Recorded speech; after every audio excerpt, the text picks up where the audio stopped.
Κιβωτός. Μία ιστορία που με συγκινούσε από μικρό παιδί. Με την έννοια ότι κρύβει μέσα της την ασφάλεια, η οποία για μένα ήταν κάτι πολύ σπουδαίο. Μεγαλώνω σε μία εργατούπολη, στην Δραπετσόνα συγκεκριμένα, όπου οι άνθρωποι εκεί πάλευαν για το μεροκάματο, έχοντας όμως μία πολύ σφιχτή αλληλεγγύη μεταξύ τους.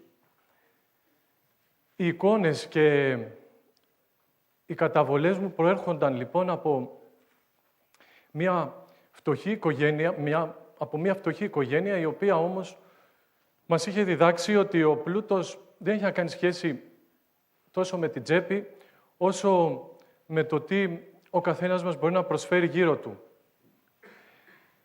Έτσι,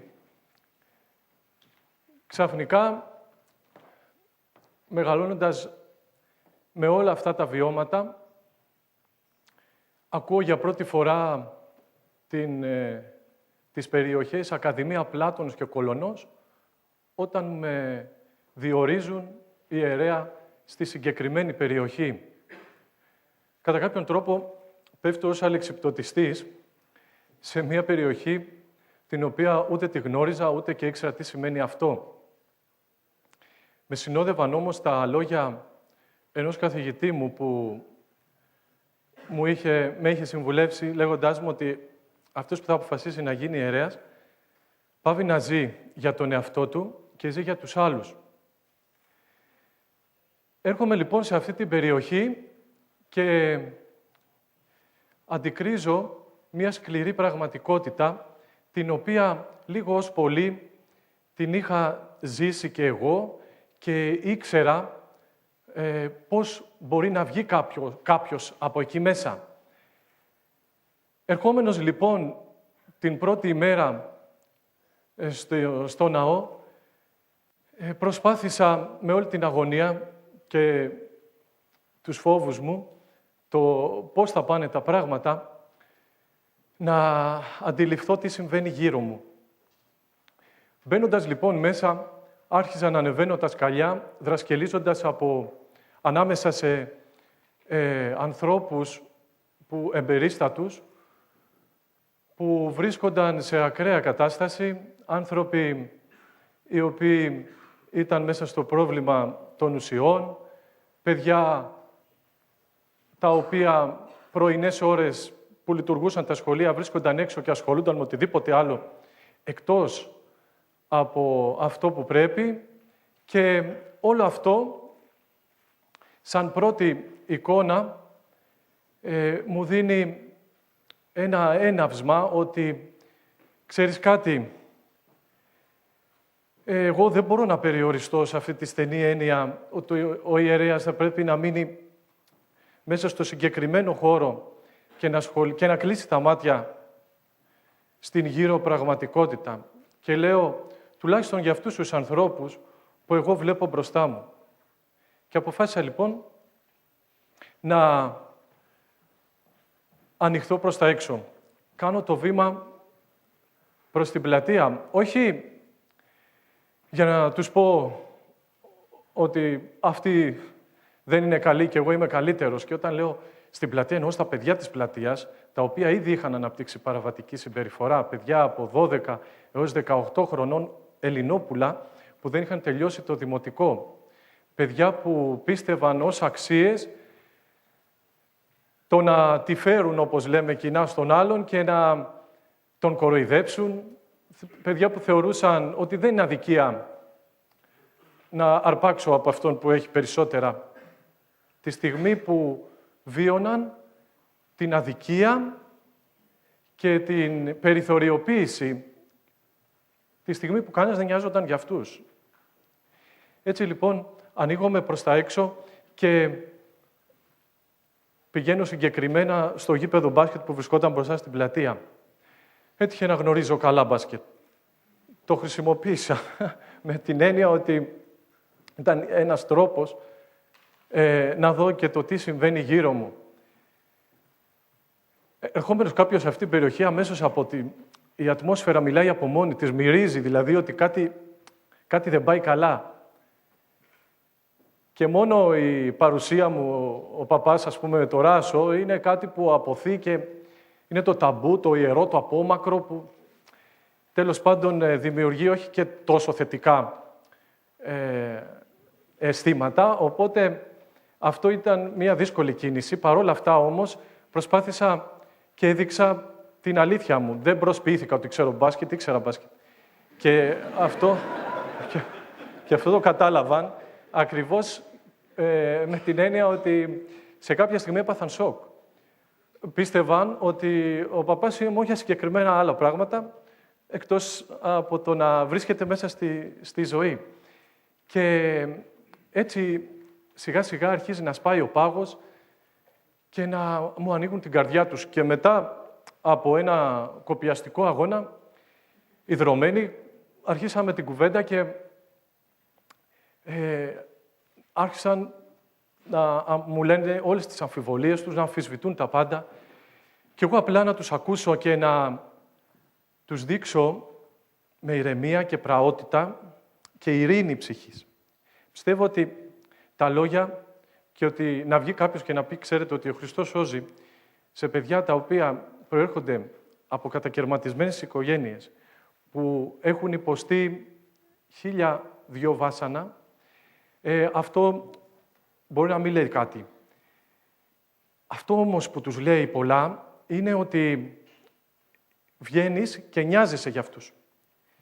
Και δεν νοιάστηκα έτσι γιατί ξαφνικά μου ήρθε. Τους εξήγησα ότι και εγώ πέρασα από διάφορα δύσκολα στάδια και κάποιοι άλλοι μου έμαθαν, γιατί στη ζωή τα πάντα κάποιος πρέπει να μας τα μάθει. Μια και ο άνθρωπος μαθαίνει σε σχέση με το ζώο που λειτουργεί ενστικτωδώς. Και ήξερα ότι σε αυτή την περιοχή, μετά από καιρό που κατάλαβα πολλά, από αυτό το λούκι, όταν πέσει κάποιος μέσα, είναι πολύ δύσκολο να βγει. Άρχισα λοιπόν να συναναστρέφομαι με όλο αυτόν τον κόσμο που βρίσκονταν μπροστά στην πλατεία εκεί της Εκκλησίας. Και κυρίως με τα παιδιά, και να βλέπω να μου μιλούν και να μου λένε ιστορίες και να αισθάνονται περήφανοι, ξέρω εγώ, για τον πατέρα τους που βρίσκεται στη φυλακή και που κατάφερε να προξενήσει το ένα ή το άλλο και για διάφορα άλλα πράγματα. Κατάλαβα λοιπόν ότι αυτά τα παιδιά είχαν πολύ χαμηλή αυτοεκτίμηση και δεν είχαν λάβει καθόλου αγάπη. Με αποτέλεσμα να γίνουν ο φόβος και ο τρόμος σε αυτή την περιοχή. Και συγκεκριμένα αυτά τα παιδιά προσπάθησα με το παράδειγμά μου και με τον τρόπο μου να τους δείξω ότι υπάρχει κι άλλος δρόμος. Αυτό λοιπόν τον δρόμο σιγά σιγά προσπάθησα να χτίσω βήμα-βήμα. Δημιουργείται η πρώτη ομάδα με παιδιά που, όπως σας είπα, ήδη είχαν αναπτύξει παραβατική συμπεριφορά. Το γνώριζα, στάθηκα δίπλα τους, τους έδωσα ένα χώρο να ανήκουν. Τους είπα ότι εγώ αυτό που μπορώ να σας δώσω, ούτε χρήματα είχαμε, φράγκο στην τσέπη δεν υπήρχε, αλλά είχα την πίστη ότι, ξέρεις κάτι, μπορείς να αλλάξεις. Μου είπε κάποτε ένα παιδί που ήδη ήταν μέσα στο πρόγραμμα με τις ουσίες. Μου λέει, καλά, μου λέει, πώς μπορείς να πιστεύεις ακόμα ότι εγώ μπορώ να τα καταφέρω. Και ξεσπάει σε κλάματα. Ξέρετε, αυτό για μένα ήταν πολύ σπουδαίο. Αυτά τα παιδιά ήθελαν να κάνουν κάτι καλύτερο για τη ζωή τους, γιατί εγώ πίστευα σε αυτούς και τους το έλεγα και ήξερα ποιοι είναι. Και αυτό ήταν που τους συγκινούσε. Και σιγά σιγά άρχισα να προτείνω και άλλα πράγματα, ελεύθερα. Το να προσπαθούμε να κάνουμε τους άλλους με το ζόρι καλύτερους, ίσως να είναι και ένας τρόπος εγωιστικής προβολής. Το θέμα είναι να αφήσουμε τον άλλο να καταλάβει τα πράγματα, όπως είπα προηγουμένως και με το παράδειγμα. και μυστικά εμείς να δώσουμε σε αυτόν που έχει ανάγκη την γαλήνη. Έτσι λοιπόν, αυτή η ομάδα των παιδιών που δημιουργείται πρέπει κάπου να βρει ένα καταφύγιο. Νοικιάζουμε λοιπόν ένα πρώην καφενείο στην περιοχή της Ακαδημίας του Πλάτωνα, το οποίο γίνεται το ορμητήριο για όλα αυτά τα παιδιά που βρίσκονταν στην πλατεία, που είχαν εγκαταλείψει το σχολείο, όλα Ελληνόπουλα τότε, και τα οποία δεν είχαν κάποια επαγγελματική, δεν είχαν μέλλον στην ουσία, αλλά ασχολούνταν ήδη με διάφορα άλλα δύσκολα πράγματα. Ξεκινάμε λοιπόν μια ομάδα εθελοντών, φίλων, νοικιάζουμε αυτό το καφενείο, καταφέρνουμε να φτιάξουμε μια υποστηρικτική ομάδα μελέτης και να στηρίξουμε τα παιδιά να παραμείνουν στο σχολείο. Πολύ σημαντικό αυτό. Και αυτό προσπαθούσα να τους δείξω, ότι αυτά τα οποία μου λες εσύ και εγώ τα έχω βιώσει, και την πίκρα και την αμφισβήτηση και την αδικία. Αλλά η πιο μεγάλη αδικία που μπορεί να κάνει κάποιος είναι να αδικούμε εμείς οι ίδιοι τον εαυτό μας και να τον καταδικάζουμε να είναι τέτοιος αυτόν που θέλουν όλοι οι άλλοι γύρω, που εύκολα βάζουν το ταμπελάκι. Τέλος πάντων, αυτό μέσα σε ένα βάθος χρόνου λειτουργήσε πάρα πολύ θετικά στις ψυχές των παιδιών και ξαφνικά βρέθηκε πολύ κόσμος αγκιστρωμένος από πάνω μου να περιμένει. Δεν του έδωσα, δεν είχα χρήματα, δεν είχα υλικά εφόδια, δεν υπήρχε ένα σχέδιο στο μυαλό μου, τίποτα δεν υπήρχε. Παρ' όλα αυτά, όμως, γίνεται αυτή η κίνηση. Σαν να ακολουθούσα τα βήματα ενός σχεδίου που ήδη προϋπήρχε πριν έρθω εγώ, γιατί το πρόβλημα ήταν πολύ γνωστό. Δεκάδες οι κατακερματισμένες οικογένειες, τα παραμελημένα και εγκαταλελειμμένα παιδιά μπορεί να είχαν τον ένα γονιό, αλλά αυτός δυστυχώς ήταν βυθισμένος στα δικά του προβλήματα, με αποτέλεσμα το παιδί ό,τι μαθαίνει και ό,τι μεγαλώνει να το μαθαίνει από την πλατεία και από το δρόμο. Θεώρησα ότι εγώ δεν έπρεπε να γίνω ένα μέρος αυτού του προβλήματος και να γυρίσω το κεφάλι μου από την άλλη και να δω ότι δεν υπάρχει. Πιστεύω ότι αμαρτία και κακό δεν είναι κάποιος μόνο να μην πράττει το κακό, αλλά και ενώ μπορεί κάτι να κάνει, να μην το κάνει. Και έτσι δημιουργείται αυτή η εστία, η οποία είχε σπουδαία αποτελέσματα. Πολλά παιδιά στο σχολείο με αυτόν τον τρόπο μπήκαν, ξαναπήγαν στο σχολείο, βρήκαμε επιδοτούμενα σεμινάρια που έδωσαν μία ειδικότητα σε αυτά τα παιδιά, που ήταν πολύ εύκολο μετά να χτυπήσω πόρτες και να δω και να μιλήσω και να βρούμε μία εργασία. Από εκεί και πέρα, μία άλλη πολύ μεγάλη πρόκληση έρχεται και δημιουργείται σε αυτή την περιοχή. Ο πόλεμος στον Περσικό κόλπο δημιουργεί ένα τεράστιο κύμα προσφύγων και μεταναστών, προσφύγων κυρίως, όπου κατέκλυσαν την περιοχή μας και κυρίως τα εγκαταλελειμμένα, ερειπωμένα σπίτια, τα μισογκρεμισμένα, στα οποία οι άνθρωποι αυτοί βρήκαν καταφύγιο. Έβγαιναν σαν τα ποντίκια τη νύχτα, χωρίς φως, χωρίς νερό, χωρίς τα απαραίτητα, και προσπαθούσαν να επιβιώσουν ανάμεσα σε όλους εμάς που τους βλέπαμε με ένα μάτι ξενοφοβικό. Παρ' όλα αυτά όμως, παίρνω την απόφαση να ανοίξω την πόρτα και να δεχθούμε τους πάντες. Και αυτή η απόφαση ήρθε από μόνη της με την έννοια ότι ανοίγει κάποτε την πόρτα αυτού του καφενείου που σας λέω και μπαίνουν μέσα δύο παιδιά από το Ιράκ, προσφυγάκια, τα οποία ήταν τσιμπημένα από ό,τι μπορείτε να φανταστείτε μέσα σε αυτά τα ερειπωμένα σπίτια, και χωρίς να πούν τίποτα, χωρίς να χαιρετήσουν, χωρίς να δεν γνώριζαν τη γλώσσα, κάθισαν αμέσως κάτω στο τραπέζι και άρχισαν να τρώνε. Αυτή τη στιγμή 1.500 άτομα από αυτό το έναυσμα βρίσκουν σε εμάς όχι απλά ένα πιάτο φαγητό και